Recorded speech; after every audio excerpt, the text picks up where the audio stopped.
तो कैसे हैं आप लोग। उम्मीद करते हैं कि आप लोग अच्छे होंगे और अपने पठन पाठन में लगे होंगे बच्चों।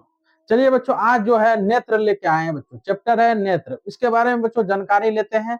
क्या इसमें जानकारी है, चलिए क्लास स्टार्ट करते हैं।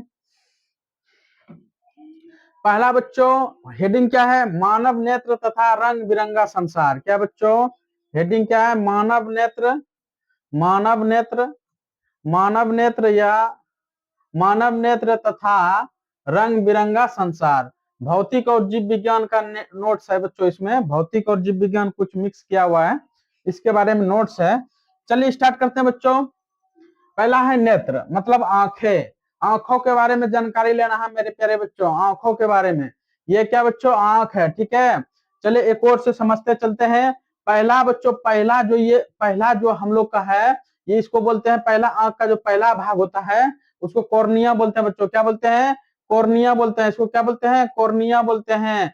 जो नेत्र के अग्र पृष्ठ एक पारदर्शी उभार, जहां प्रकाश प्रवेश करता है, जहां पर बच्चों प्रकाश प्रवेश करता है, उसको क्या बोलते हैं, कॉर्निया बोलते हैं। क्या बोलते हैं मेरे प्यारे बच्चों, कॉर्निया बोलते हैं। ये पहला भाग को क्या बोलते हैं, कॉर्निया। हम बार बार रिपीट करेंगे बच्चों, जो आप लोग को याद हो जाएगा, ठीक है। उसके बाद परितारिका, जिसको एरिस बोलते हैं बच्चों। ये वाला जो है मांसपेशी, जो ये वाला टाइप का ये साइड में है, साइड साइड जो लाल लाल टाइप का दिखता होगा आंख में, उसको बोलते हैं एरिस। क्या बोलते हैं बच्चों, एरिस। जिसको गहरा पेशीय डायफ्राम, जो पुतली के साइज को नियंत्रित करता है, मतलब पुतली को साइज को क्या करता है, नियंत्रित करता है, मतलब छोटा बड़ा करता है बच्चों, ठीक ना। कौन, ये दोनों भाग, ठीक है। इसका क्या होता है, इसको बोलते हैं एरिस बोलते हैं। क्या बोलते हैं, एरिस। हिंदी में बोलते हैं परितारिका। क्या बोलते हैं बच्चों, परितारिका बोलते हैं। उसके बाद बच्चों ये जो है, ये वाला भाग जो है, इसको पुतली बोलते हैं बच्चों। इंग्लिश में पुल बोलते हैं, हिंदी में पुतली बोलते हैं। क्या बोलते हैं, पुतली बोलते हैं। जो काला टाइप का जो रहता है ना, जो काला टाइप का, ये जो काला टाइप का है, इसको क्या बोलते हैं, पुतली बोलते हैं। क्या बोलते हैं, नेत्र में प्रवेश करने वाले प्रकाश की मात्रा को नियंत्रित करता है। क्या करता है, प्रकाश की मात्रा को नियंत्रित करता है। कौन, पुतली करता है, ठीक है, पुतली करता है, ठीक। उसके बाद बच्चों ये साइड में जो है, ये जो साइड में है, इसको बोलते हैं पक्षमाभी पेशियां बोलते हैं। क्या बोलते हैं, सेलरी मसल्स बोलते हैं। क्या बोलते हैं इसको, सेलरी मसल्स बोलते हैं। क्या बोलते हैं, सेलरी मसल, जो लेंस की वक्रता और फोकस दूरी को बदलता है। कौन बदलता है, ये बच्चों सेलरी मसल्स के क्या बोलते हैं, सेलरी मसल्स रहता है ये, ठीक है। उसके बाद बच्चों क्रिस्टियल लेंस जो है, रेटिना पर वस्तु का वास्तविक तथा उल्टा प्रतिबिंब बनता है बच्चों। ये हमेशा बच्चों आंख का जो लेंस, हम लोग का लेंस जो लगा हुआ है, ये बच्चों हमेशा जो है रेटिना पर वस्तु का वास्तविक तथा उल्टा प्रतिबिंब बनता है। वास्तविक तथा उल्टा प्रतिबिंब बनता है। कैसा बनता है बच्चों, हमारे आंख का प्रतिबिंब कैसा बनता है, वास्तविक तथा उल्टा बनता है। कैसा बनता है, वास्तविक तथा उल्टा बनता है। उसके बाद है दृष्टि पटल, जिसको बोलते हैं रेटिना। ये वाला भाग जो बच्चों, ये वाला जो भाग है, इसको क्या बोलते हैं, रेटिना। क्या बोलते हैं, ये वाला भाग को क्या बोलते हैं, रेटिना। ये आंख के पीछे रहता है बच्चों। क्या रहता है, ये जब आंख है, ये हमारे आंख है, इसके पीछे में क्या रहता है, रेटिना। यहीं पर बच्चों प्रतिबिंब बनता है। क्या बनता है, प्रतिबिंब बनता है यहाँ पर। यहीं से अगर आप तुम लोग का अगर आंख ठीक होगा तो प्रतिबिंब यहीं पर बनेगा। अगर आंख गड़बड़ होगा, किसी का आगे प्रतिबिंब बन जाता है, किसी का पीछे बन जाता है। आंख के पीछे बन जाएगा तो दिक्कत हो जाता है बच्चों, और आगे बन जाएगा फिर भी दिक्कत होता है। यहाँ पर जब प्रतिबिंब बनेगा, जब यहाँ पर प्रतिबिंब बन जाएगा, यहाँ पर दृष्टि पटल कहते हैं इसको, रेटिना कहते हैं। क्या कहते हैं बच्चों, रेटिना कहते हैं इसको। कोमल सूक्ष्म झिल्ली जिसमें प्रकाश सुग्राही कोशिकाएं होती है, ठीक ना। यहाँ पर क्या होता है बच्चों, प्रतिबिंब बनता है। कैसा प्रतिबिंब बनता है रेटिना का, बताओ बच्चों। आंख में कैसा प्रतिबिंब बनता है, वास्तविक तथा उल्टा बनता है। कैसा बनता है, वास्तविक तथा उल्टा बनता है। चलिए अगला टॉपिक क्या है इसमें, अगला टॉपिक पढ़ते हैं समंजन क्षमता बच्चों। समंजन क्षमता क्या होता है, चलो बच्चों। समंजन क्षमता जो दूर दूर की वस्तु, समंजन क्षमता क्या होता है, दूर की वस्तु हो गया, दूर का वस्तु हो गया, और निकट वस्तु हो गया, निकट दृष्टि वस्तु हो गया, ठीक है। दूर की वस्तु में पेशियां स्थिर होती है, लेंस का पतला हो जाना, फोकस दूरी बढ़ जाता है। अगर दूर की वस्तु नहीं देख पाते हैं बच्चों, तो फोकस दूरी क्या होता है, बढ़ जाता है। क्या होता है बच्चों, फोकस दूरी बढ़ जाता है। अगर दूर की वस्तु अगर हम लोग नहीं देख पाते हैं तो फोकस दूरी बढ़ जाता है। अगर निकट की वस्तु को अगर हम नहीं देख पाते हैं, फोकस दूरी घट जाता है। क्या होता है बच्चों, याद रखना है, फिर से रिपीट करवा रहे हैं। निकट की वस्तु अगर हम नहीं देख पाएंगे, नजदीक का वस्तु हम नहीं देख पाएंगे, तो क्या होता है, फोकस दूरी घट जाता है। क्या होता है बच्चों, फोकस दूरी घट जाता है। अगर नजदीक का चीज हम नहीं देख पा रहे हैं तो फोकस दूरी घट जाता है, और दूर का वस्तु अगर नहीं देख पा रहे हैं तो दूरी बढ़ जाता है। क्या होता है बच्चों, दूरी बढ़ जाता है। क्या होता है, दूरी बढ़ जाता है। याद रखना क्या होगा मेरे प्यारे बच्चों, फिर से समझो। अगर दूर की वस्तु नहीं देख पा रहे हैं तो फोकस दूरी बढ़ जाता है, और नजदीक का वस्तु नहीं देख पा रहे हैं तो फोकस दूरी घट जाता है।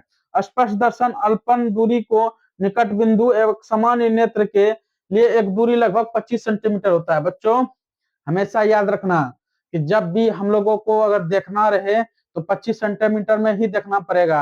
अगर बढ़िया से देखना, अगर ज्यादा देखेंगे तो आंख को प्रेशर पड़ेगा, कम नजदीक से देखेंगे फिर भी आंख को प्रेशर पड़ेगा।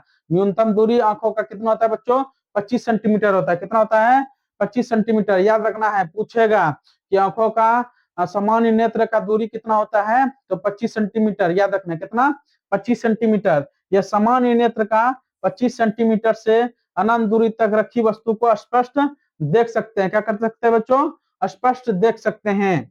क्या देख सकते हैं, स्पष्ट देख सकते हैं। चलिए उसके बाद पढ़ते हैं बच्चों दृष्टि दोष। क्या पढ़ेंगे बच्चों, दृष्टि दोष।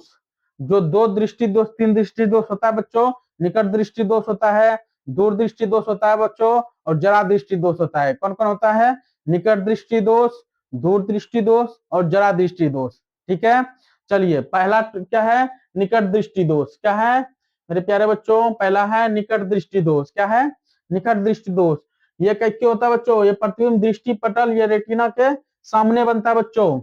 निकट दृष्टि दोष अगर रहेगा बच्चों तो निकट दृष्टि दोष में दूर का चीज नहीं देख पाते हैं। अगर निकट लगा है तो दूर का चीज नहीं देख पा रहे हैं। अगर हम दूर का चीज नहीं देख पा रहे हैं तो निकट दृष्टि दोष है। अगर हम नजदीक का चीज नहीं देख पा रहे हैं, नजदीक का चीज नहीं देख पा रहे हैं तो दूर दृष्टि दोष हो गया। ठीक है, याद रखना उल्टा होता है, समझना पड़ेगा।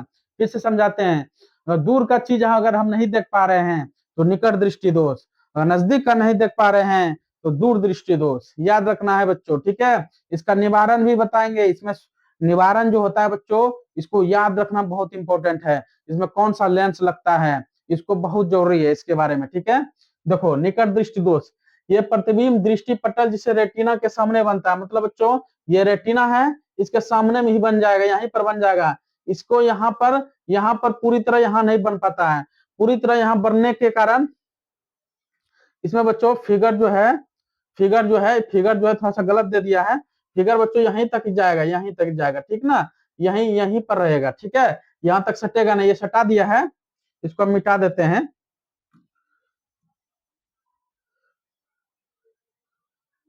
ठीक है, ठीक। मतलब बच्चों इसका जो है यहीं तक बनेगा। मतलब इसका जो है अगर निकट दृष्टि दोष है तो जो है इसका रेटिना से पहले बन जाता है। मतलब रेटिना से पहले जो है टकरा के आपस चल जाता है। क्या हो जाता है बच्चों, रेटिना से पहले टकरा के फोकस दूरी आपस चल जाता है, तो निकट दृष्टि दोष हो गया। मतलब रेटिना से पहले चल जाएगा तो निकट दृष्टि दोष। मतलब निकट दृष्टि दोष मतलब दूर का चीज हमको नहीं दिख रहा है, मतलब दूर का चीज नहीं दिख रहा है। अभिनेत्र में वक्रता का अत्यधिक होना, मतलब वक्रता त्रिज्या का या अत्यधिक होना। नेत्र गोलक का लंबा हो जाना, नेत्र गोलक जो बच्चों ये क्या हो जाता है, लंबा हो जाता है। क्या हो जाता है, नेत्र गोलक क्या हो जाता है, लंबा हो जाता है इसे इसमें। ठीक है, इसका निवारण बच्चों, इसको ठीक कैसे करेंगे, इसमें ठीक बच्चों कैसे होता है, देखो इसको ठीक करने के लिए हम लोग आगे हम लेंस लगाते हैं। क्या करते हैं बच्चों, लेंस लगाते हैं। कौन सी का लेंस लगाते हैं, लेंस लगाते हैं। लेंस कैसा लगता है बच्चों, अवतल लेंस लगता है। कौन सा, अवतल लेंस। हमको बच्चों दूर का चीज नहीं दिखता है तो हम भी जो है अवतल लेंस पहने हैं। क्या पहने हैं बच्चों, ये जो चश्मा दिख रहा है ये क्या है, अवतल लेंस है। क्या है, अवतल लेंस है। ठीक ना, ये जो है निवारण उपयुक्त क्षमता के लिए अवतल लेंस, इसको अपसारी लेंस भी कहते हैं। अवतल लेंस को अवतल लेंस को अवतल लेंस को क्या कहते हैं, अपसारी लेंस भी कहते हैं। क्या कहते हैं बच्चों, अपसारी लेंस भी कहते हैं। अपसारी लेंस भी कहते हैं। अवतल लेंस को क्या कहते हैं मेरे प्यारे बच्चों, अपसारी लेंस कहते हैं। अवतल लेंस कैसा होता है बच्चों, थोड़ा सा गड्ढा टाइप का रहता है। ये लेंस हम जब पढ़ाएंगे आप लोगों को चैप्टर तो बहुत अच्छे तरीका से समझाएंगे। अभी सब चीज बच्चों सिर्फ आंखों के बारे में समझा रहे हैं, अवतल लेंस, उत्तल लेंस, सब ये सब चैप्टर पढ़ाएंगे बच्चों, बहुत अच्छे तरीका से समझा देंगे, जो आप लोग कभी नहीं भूलिएगा। अभी सिर्फ फोकस करते हैं बच्चों आंखों पे, किस पे? आंखों पे। तो उसके लिए निवारण के लिए कौन सा लेंस लगता है? अवतल। अब बताते हैं बच्चों अवतल क्यों लगता है, ठीक है ना। क्या है? निकट दृष्टि दोष। क्या बच्चों? निकट दृष्टि दोष। निकट दृष्टि दोष, एक पेज ही ले लेते हैं। देखो बच्चों, पहला है होता है निकट दृष्टि दोष, निकट निकट दृष्टि दोष, ठीक है। एक होता है दूर दृष्टि दोष, दूर दृष्टि दोष। इसका निवारण के लिए बच्चों, इसका निवारण के लिए एक ट्रिक होता है। इसका निवारण के लिए कौन सा लेंस किसमें लगेगा, इसको याद रखने के लिए एक ट्रिक होता है बच्चों। क्या याद रखने के लिए ट्रिक होता है? दो चीज होता है बच्चों, दो चीज क्या होता है? अवतल लेंस, अवतल लेंस होता है, एक होता है उत्तल लेंस, ठीक है। अब बच्चों इसमें ट्रिक कैसे याद रखेंगे कि किसमें कौन सा लेंस लगेगा, ये ट्रिक कैसे याद रखेंगे किसमें कौन सा लेंस लगेगा बच्चों, ये ट्रिक याद रखने के लिए हम लोग ध्यान देंगे कि ये दोनों में सबसे ज्यादा अंक कौन सा है, ये दोनों में सबसे ज्यादा वाला अंक कौन सा है? निकट में 3 अक्षर है, दूर में 2 अक्षर है। इसमें बताओ बच्चों सबसे ज्यादा किसमें है? सबसे ज्यादा अवतल में है। अवतल में 4 है, इसमें 3 एगो है ना इससे ज्यादा, मतलब इसमें ज्यादा है तो इसमें भी ज्यादा है। मतलब बच्चों जो ज्यादा वाला है उसको ज्यादा वाला में लिखेंगे, जो कम वाला है उसको कम वाला में लिखेंगे। तो निकट दृष्टि दोष में अवतल लेंस हो जाएगा। क्या हो जाएगा बच्चों? निकट दृष्टि दोष में अवतल लेंस हो जाएगा, अवतल लेंस हो जाएगा। और दूर दृष्टि दोष, दूर दृष्टि दोष में उत्तल लेंस हो जाएगा। इसको याद रखना बच्चों, क्या करना है? इसको याद रखना है, ठीक है। ये ट्रिक होता है, क्या होता है बच्चों? ये ट्रिक है, ठीक है, याद रखना है। निकट में कौन सा लेंस लगेगा? अवतल, और दूर में उत्तल, ठीक है। चलिए अगला है बच्चों दीर्घ दृष्टि दोष। दीर्घ दृष्टि दोष मतलब, दीर्घ दृष्टि दोष मतलब नजदीक का चीज नहीं दिख रहा है। दीर्घ मतलब नजदीक का नहीं दिख रहा है, निकट मतलब दूर का नहीं दिख रहा है, ठीक है। दीर्घ मतलब निकट का नहीं दिख रहा है। तो प्रतिबिंब दृष्टि पटल रेटिना के पीछे बनता है बच्चों। ये रेटिना है, इसके पीछे प्रतिबिंब बन जाता है। क्या बन जाता है बच्चों? दीर्घ में निकट वाला, दीर्घ में दीर्घ वाला है, ये दीर्घ है, दीर्घ दृष्टि दोष है, मतलब नजदीक का चीज नहीं दिख रहा है। दीर्घ है, नजदीक का नहीं दिख रहा है। क्या बच्चों? नजदीक का नहीं दिख रहा है। दीर्घ जो है नजदीक का नहीं दिख रहा है। हम बोल बोल के आप लोगों को याद करवा देंगे, आप लोगों को क्लासे में याद करवा देंगे, घर में पढ़ने का जरूरत नहीं है। सिर्फ क्लास में ध्यान से सुनिएगा बच्चों, हम क्लास में ही याद करवा देंगे, ठीक है। ठीक है मेरे प्यारे बच्चों, प्रतिबिंब जो है, प्रतिबिंब दृष्टि रेटिना के पीछे बनता है बच्चों। दीर्घ दृष्टि दोष में रेटिना के पीछे बनता है, और नजदीक वाला में, निकट दृष्टि दोष में रेटिना के पहले बन जाता है बच्चों। निकट में यही बन जाता है, और दीर्घ में इसके पीछे बनता है, ठीक है। उसके बाद इसका कारण क्या था बच्चों? फोकस दूरी अत्यधिक हो जाता है, मतलब फोकस दूरी जो है ये अत्यधिक हो जाता है। नेत्र का गोलक छोटा हो जाता है बच्चों। ये नेत्र का गोलक जो है छोटा हो जाने के कारण ये पीछे बन जाता है। क्या हो जाता है? नेत्र गोलक जो है छोटा होने के कारण पीछे बन जाता है। इसका निवारण के लिए कौन सा लेंस लगेगा बच्चों? अभी ट्रिक बताए ना, निवारण के लिए दीर्घ में 2 अक्षर है तो इसमें भी कम में होगा, मतलब उत्तल लेंस हो जाएगा। क्या हो जाएगा? उत्तल लेंस है। इसका निवारण के लिए उत्तल लेंस का प्रयोग करेंगे। जब उत्तल लेंस का यहाँ उत्तल लेंस जब रखेंगे बच्चों, तो इसका फोकस दूरी अपने साइज पे ला देगा। क्या करेगा? अपने साइज पे, रेटिना पे प्रतिबिंब बना देगा। तो रेटिना के पीछे बन जाता है, इसलिए दिखाई नहीं देता बच्चों। क्या नहीं दिखाई देता है? रेटिना के पीछे बनता है तो आदमी दिखाई नहीं देता, क्या है वहां लिखा हुआ नहीं पढ़ पाता है। नजदीक वाला चीज में रेटिना के पीछे बनता है तो दिख नहीं पाता क्या है। जब उसमें उत्तल लेंस लगाएगा तो यह साफ साफ दिख जाएगा, क्या कि रेटिना पे प्रतिबिंब बन जाएगा। क्या होगा? रेटिना पे प्रतिबिंब बन जाएगा। जब रेटिना पे प्रतिबिंब बनेगा तब बच्चों, तो रेटिना बनेगा तो अभिसारी लेंस होता है, बोलते हैं उत्तल, उत्तल उत्तल लेंस को क्या बोलते हैं? उत्तल लेंस को, उत्तल लेंस को अभिसारी, इसको भी याद रखना बच्चों। उत्तल लेंस को अभिसारी लेंस कहते हैं, अभिसारी लेंस कहते हैं। और अवतल लेंस को, अवतल लेंस को अपसारी लेंस कहते हैं। इसको याद रखना है, अपसारी लेंस कहते हैं, ठीक है। इसको क्या करना बच्चों? याद रखना, क्या करना है? याद रखना है। चलिए अगला है, अगला बच्चों दीर्घ दृष्टि दोष का एक नजर देखते हैं बच्चों। इसमें थोड़ा सा समझते हैं, ये डायग्राम बना दिए हैं, इसमें आप लोग समझिए क्या है। दोष का नाम लिखा है बच्चों, कौन सा दोष है, लक्षण है बच्चों, क्या लक्षण है, ठीक है। दोष का नाम है, क्या लक्षण है, मुख्य कारण क्या है, क्या बच्चों मुख्य कारण क्या है, और निवारण क्या है बच्चों, क्या निवारण है। एक एक करके समझते हैं बच्चों, एक एक करके, ठीक है, हवराना नहीं है, एक एक करके समझते हैं। पहला है निकट दृष्टि दोष। निकट दृष्टि दोष में क्या आता है बच्चों, बताए ना कि निकट दृष्टि दोष में हम दूर का चीज नहीं देख पाते हैं।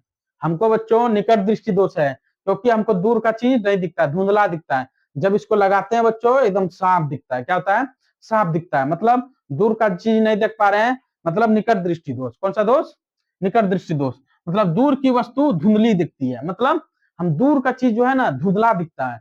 इसी कारण जो है हम चश्मा लगाते हैं, क्योंकि वह चीज हमको साफ दिखे, क्या दिखे, साफ दिखे। निकट दृष्टि दोष में दूर का चीज धुंधली दिखती है, कैसा दिखता है, धुंधली दिखती है।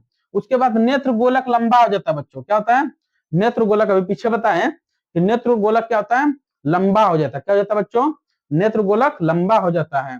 ये वक्रतात्रिज्या भी अधिक हो जाता है, ठीक ना। उसका उसमें कौन सा लेंस लगेगा, अवतल लेंस। मतलब बताएं बच्चों, निकट में और दीर्घ में सबसे ज्यादा अक्षर किस में, निकट में, तो सबसे बड़ा क्या हो जाएगा, उत्तल लेंस, छोटा अवतल, उत्तल लेंस। ये अवतल लेंस लगेगा बच्चों निकट में। निकट में 4 अक्षर है, 3 अक्षर है तो 4 अक्षर वाला, इसमें 2 अक्षर है तो 3 अक्षर वाला। याद रखना ये ट्रिक को भूलना नहीं है। अब समझते हैं दीर्घ दृष्टि दोष। दीर्घ दृष्टि दोष मतलब नजदीक का चीज नहीं देख पा रहे हैं। अगर कोई बुक हम पढ़ते हैं बच्चों, अगर कोई बुक है, मान लो ये बुक है, इसको हम पढ़ते हैं, देखा देखा होगा बूढ़ा सब आदमी को नजदीक का चीज नहीं दिखता है तो ऐसे करके देखता है ना बच्चों। क्यों दिखता है, क्योंकि उत्तल लेंस नीचे लगा रहता है, ये हम बताएंगे बच्चों। उसमें जो चश्मा में जो है नीचे में देखा होगा कि बीच में चीन दिया हुआ आता है, और ऊपर में जो है अवतल लेंस लगा रहता है, नीचे उत्तल लेंस लगा रहता है, या तो गोल रहता है, यहाँ पर ऐसे करके गोल रहता है। वो क्या रहता पढ़ा रहे थे, दीर्घ दृष्टि दोष। क्या पढ़ा रहे थे बच्चों, दीर्घ दृष्टि दोष में पास की वस्तु धुंधली दिखती है। दीर्घ दृष्टि में पास की वस्तु क्या दिखता है, धुंधली दिखता है। ये सब जो दोष होता है बच्चों, दीर्घ दृष्टि दोष, ये सब बूढ़े में होता है। किसमें होता है, बूढ़े में होता है। किसमें होता है, बूढ़े में होता है। क्या दीर्घ दृष्टि दोष किसमें होता है बच्चों, बूढ़े में, जो पास की वस्तु धुंधली दिखता है। इसमें बच्चों नेत्र गोलक छोटा होता है, क्या होता है, नेत्र गोलक छोटा होता है। अब फोकस दूरी अधिक होता है, क्या होता है बच्चों, फोकस दूरी अधिक होता है, इसलिए रेटिना के पीछे बनता है बच्चों, रेटिना के पीछे बनता है। इसको क्या बोलते हैं बच्चों, उत्तल लेंस। इसमें क्या लगता है, उत्तल लेंस। बूढ़ा सब जो पिनता है चश्मा, देखना गोल टाइप का रहता है, उसके नीचे उसमें रहता है उत्तल लेंस। जब दोनों लेंस अगर नहीं काम करेगा बच्चों, जो ऊपर निकट दृष्टि दोष और दीर्घ दृष्टि दोष नहीं दिखेगा, मतलब दूरों का चीज नहीं दिख रहा है, नजदीकों का नहीं दिख रहा है, उसको क्या बोलते हैं, जरा दृष्टि दोष। क्या बोलते हैं बच्चों, जरा दृष्टि दोष बोलते हैं। अगर दूर का चीज नहीं दिख रहा है और नहीं नजदीक का चीज दिख रहा है, क्या बोलते हैं उसको, जरा दृष्टि दोष। क्या बोलेंगे, जरा दृष्टि दोष बोलते हैं। क्या बोलते हैं बच्चों, जरा दृष्टि दोष बोलते हैं। नहीं दूर का दिख रहा है, ना नजदीक का दिख रहा है, तो क्या बोलेंगे, जरा दृष्टि दोष। इसमें पास की वस्तु धुंधली दिखती है आयु वृद्धि के कारण, ठीक है। पास की वस्तु धुंधली दिखती है और दूर की वस्तु भी धुंधली दिखती है। इसमें बच्चों दुर्बल हो जाता है क्या, पेशियां, इसमें पक्षभामी जो है पेशियां, जो पेशियां है वह दुर्बल हो जाता है। द्विफोक्सी लेंस भी कहते हैं इसको, क्या कहते हैं, द्विफोक्सी लेंस। तुम लोग जब देखा होगा बूढ़ा सा आदमी का, जब वो चश्मा पहनता है तो नीचे ऐसे गोल टाइप का रहता है, ऊपर में सिंपल रहता है। ऊपर में बच्चों अवतल लेंस रहता है, और जो गोल टाइप का रहता है वो उत्तल लेंस रहता है। तो नीचे वाला जो है उत्तल लेंस से जब कोई किताब ऐसे करेगा या पेपर ऐसे करके पढ़ता है तो नीचे वाला से दिखता है, और दूर दिखेगा तो ऊपर वाला से दिखेगा, और दूर दिखेगा तो ऊपर वाला से दिखेगा, और नीचे जब दिखेगा तो नीचे वाला से दिखेगा। इसीलिए नीचे में उत्तल लेंस लगा रहता है और ऊपर में अवतल लेंस लगा रहता है। उसको बोलते हैं द्विफोक्सी लेंस। क्या बोलते हैं, द्विफोक्सी लेंस बोलते हैं। ऊपरी भाग में अवतल लेंस, ऊपरी भाग में अवतल लेंस, और निचला भाग में उत्तल लेंस, निचला भाग में उत्तल लेंस लगा रहता है। चलिए उसके बाद बच्चों अगर हम लोग नेत्रदान करते हैं तो इसके लिए कुछ नोट है इसमें, इसको पढ़ना जरूरी है। अगर नेत्र दान करते हैं तो उसके बारे में, मृत्यु के 4 से 6 घंटे के भीतर नेत्र निकाल लिए जाना चाहिए। कितना बच्चों? 4 से 6 घंटे के अंदर नेत्र निकाल लेना चाहिए। ठीक है, नेत्र निकालने में मात्र 10 से 15 मिनट का समय लगता है। मधुमेह, उच्च रक्तचाप जिसको ब्लड प्रेशर कहते हैं, मधुमेह जिसको बोलते हैं बच्चों शुगर का बीमारी, ठीक है, दम्य रोगी नेत्रदान कर सकते हैं, संक्रमक रोग वाले नहीं। जो संक्रामक रोग है जैसे वायरस हो गया, ये सब संक्रामक रोग है, वह सब नहीं कर सकता है। जिससे चश्मा पहनने वाले या मोतियाबिंद का ऑपरेशन करा चुके व्यक्ति भी दान कर सकते हैं। एक बात जान लो बच्चों, मोतियाबिंद अगर किसी को हो जाता है तो मोतियाबिंद का कोई उपचार नहीं होता, मोतियाबिंद का सिर्फ ऑपरेशन होता है। मोतियाबिंद में क्या होता है बच्चों? ऊपर में झिल्ली हो जाता है। क्या होता है? आंखों में जो है ऊपर में एक झिल्ली का परत जम जाता है, उसको क्या होता है ऑपरेशन में जो है उसको हटा देता है। और झिल्ली को क्या करता है बच्चों? उसको हटा देता है, वो ठीक हो जाता है, मोतियाबिंद ठीक हो जाता है, ऑपरेशन से मोतियाबिंद ठीक हो जाता है। ठीक है, नेत्रों का एक युगल कोर्निया जिसको अंधता से पीड़ित 4 व्यक्तियों को एक दृष्टिदोष प्रदान कर सकता है। ठीक है बच्चों, नेत्रदान किसी को करना है तो कर सकते हैं। चलिए आगे देखते हैं। आगे बच्चों प्रिज्म क्या बच्चों? इसमें सिर्फ कोण का मान याद रखना बच्चों, कौन जो है कहां पर बनता है ये याद रखना। ये प्रिज्म जो है प्रकाश का अपवर्तन, क्या बोलते हैं बच्चों? प्रकाश का अपवर्तन। देखो जब प्रिज्म ये बना हुआ है, कोई प्रिज्म लेते हैं, जब इसमें प्रकाश गुजारते हैं यहाँ से, जब यहाँ से गुजारते हैं तो बच्चों ये इधर नहीं जाके इधर घूम जाता है। किधर घूम जाता है? इधर घूम जाता है। ध्यान से समझना, जब ये कोई प्रकाश यहाँ से गुजारते हैं तो इधर नहीं जाने के बाद प्रिज्म से इधर चल जाता है। किधर चल जाता है? इधर चल जाता है। तो बच्चों इसी को जो है, इसी को बोलते हैं बच्चों आर बोलते हैं। किससे सूचित करते हैं? आर से। जब ये कोण बनता है यहाँ पर, जब ये प्रभासी मान लेते हैं, जब ये कोण बनता है आई, इसको बोलते हैं आई को बच्चों आपतन कोण। क्या बोलते हैं? ये बनता है आपतन कोण। इसको क्या बोलते हैं? आपतन कोण। पहला जहां से स्टार्ट होता है उसको बोलते हैं आपतन कोण, याद रखना। ठीक है, बार बार रिपीट कर रहे हैं। पहला जहां से स्टार्ट होता है उसको बोलते हैं आपतन कोण। क्या बोलते हैं? आपतन कोण। और जहां से ये निकल गया, ये नीचे वाला बोलते हैं अपवर्तन कोण। क्या बोलते हैं? अपवर्तन कोण। क्या बोलते हैं बच्चों? अपवर्तन कोण। ऊपर वाला आपतन कोण, नीचे वाला अपवर्तन कोण। और ई वाला जो बच्चों, ई वाला कैसे बनता है? जब यहाँ से प्रकाश यहाँ गया, जब यहाँ से इधर चल गया, नीचे विचलित हो गया, जब इसको जाना चाहिए सीधा लेकिन गया नहीं सीधा, फिर इसे नीचे आ गया, फिर नीचे चल गया। जब ये नीचे चल गया बच्चों तो यहाँ पर एक कोण बनता है। कौन बनेगा बच्चों? यहाँ ये इसको कौन कहते हैं? निर्गत कोण। क्या कहेंगे बच्चों? इसको क्या कहेंगे? निर्गत कोण कहेंगे। क्या कहेंगे? निर्गत कोण कहेंगे। ठीक ना। और बच्चों लास्ट है विचलन कोण। क्या है? लास्ट है विचलन कोण। जब यहाँ से बना नहीं तो इसको कहते हैं विचलन कोण। क्या बनते हैं बच्चों? विचलन कोण। विचलन कोण कहते हैं। प्रिज्म कोण जो दो पास फलकों के बीच का कोण बनता है, दो फलकों के बीच का कोण बनता है उसको प्रिज्म कोण कहते हैं। निर्गत कोण आपतित किरण के दिशा से एक कोण बनाती है। निर्गत कोण जो है, निर्गत करना है सिर्फ इसको, आपतन कोण, अपवर्तन कोण, निर्गत कोण, विचलन कोण। कहां पर कोण बनता है इसको सिर्फ याद रखना है इसमें। ठीक है, चलिए उसके बाद देखते हैं आगे। श्वेत प्रकाश का विक्षेपण। क्या बच्चों? श्वेत प्रकाश का विक्षेपण। जब हम लोग प्रिज्म से प्रकाश गुजारते हैं तो 7 रंगों में विभक्त हो जाता है। कितना रंगों में बच्चों? 7 रंगों में विभक्त हो जाते हैं। इसको समझते हैं। यह लाल प्रकाश सबसे कम झुकता है। क्या होता है? लाल प्रकाश सबसे कम झुकता है। ये जो है सबसे कम झुकता है। सबसे ज्यादा कौन झुकता है? बैगनी। कौन झुकता है? बैगनी झुकता है। सबसे कम कौन झुकता है? बैगनी झुकता है। और सबसे कम झुकता है लाल, जिसका तरंगदैर्घ्य सबसे अधिक होता है। तरंगदैर्घ्य अगर पूछेगा बच्चों, तरंगदैर्घ्य सबसे अधिक किसमें होता है तो लाल में लगाना है चिन्ह। ठीक है, तो अगर पूछे क्वेश्चन कि तरंगदैर्घ्य सबसे ज्यादा किसमें होता है? लाल में। किसमें होता है? लाल में सबसे ज्यादा तरंगदैर्घ्य होता है। क्या होता है? तरंगदैर्घ्य। तरंगदैर्घ्य किसमें होता है बच्चों? लाल में। तरंगदैर्घ्य सबसे ज्यादा लाल में और सबसे कम बैगनी में। अब तुम लोग देखा होगा कि दूर से चीज, दूर में अगर कोई लाल बत्ती जल रहा है तो कैसे दिख जाता है बताओ?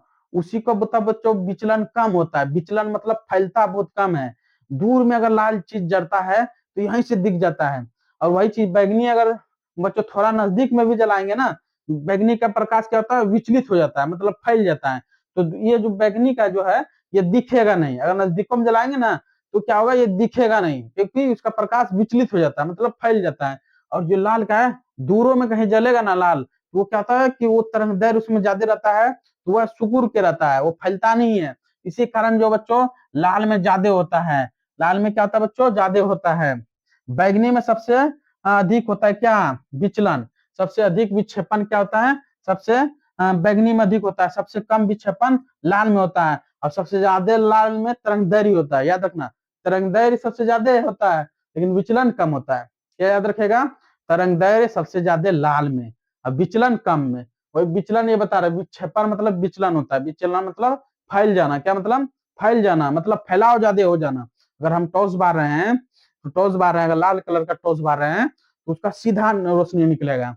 और वही चीज बैगनी के बैगनी प्रकाश का अगर हम टॉर्च बारेंगे तो उसका क्या होगा बच्चों, फैल जाएगा। समझ में आया। चलिए, आइजन न्यूटन का प्रयोग से सूर्य का प्रकाश का 7 वर्णों में मिलकर बनता है। ठीक है, कितने रंगों में बनता है, 7 प्रकार के रंगों में। चलिए वही चीज देखते हैं बच्चों कि प्राकृतिक स्पेक्ट्रम जो इंद्रधनुष बनता है, इंद्रधनुष कैसे बनता है बच्चों। देखो, जब ये सूर्य का प्रकाश इसमें जाता है, कोई बूंद लिए, कोई पानी का बूंद लिए, क्या लिए बच्चों, पानी का जब बूंद लिए, जब सूर्य का प्रकाश जाता है तो 7 रंगों में निकलता है बच्चों। जब 7 रंगों में जाता है, यहाँ से यहाँ जाता है, टकराने के बाद यहाँ आता है, इसके बाद ये हम लोग को दिखाई देता है। कहाँ पर बच्चों, ये देखे प्रेक्षण जो है हम लोग को आंख है, तो हम लोग को 7 रंग दिखता है। कैसे दिखता है, आपतन से, आपतन तथा विक्षेपण से।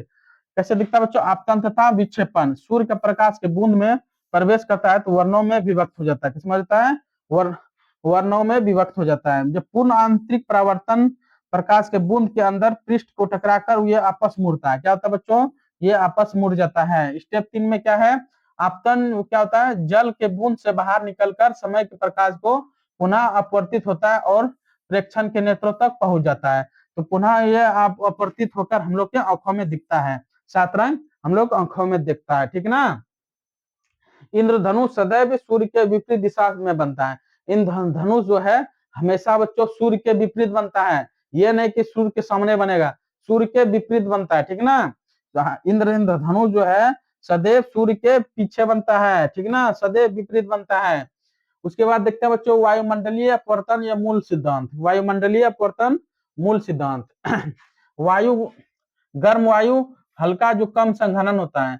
गर्म वायु जो बच्चों, अगर गर्म वायु है तो कम संघनन है, ये आपतन अपवर्तनांक कम होता है। किसका होता है बच्चों, अपवर्तनांक कम होता है। वो गर्म वायु का ये हल्की होता है और कम संघनन होता है। क्या होता है, कम संघनन होता है और अपवर्तनांक कम होता है। किसमें बच्चों, गर्म वायु में। और ठंडी वायु में ये भारी होता है। ठंडी वायु क्या होता है, भारी होता है, ये अधिक संघनन होता है।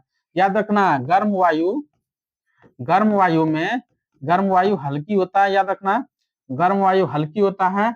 और ठंडी वायु, ठंडी कैसा होता है, भारी होता है। कैसा होता है बच्चों, भारी होता है, ये याद रखना। ठंडी भारी होता है और गर्म हल्का होता है।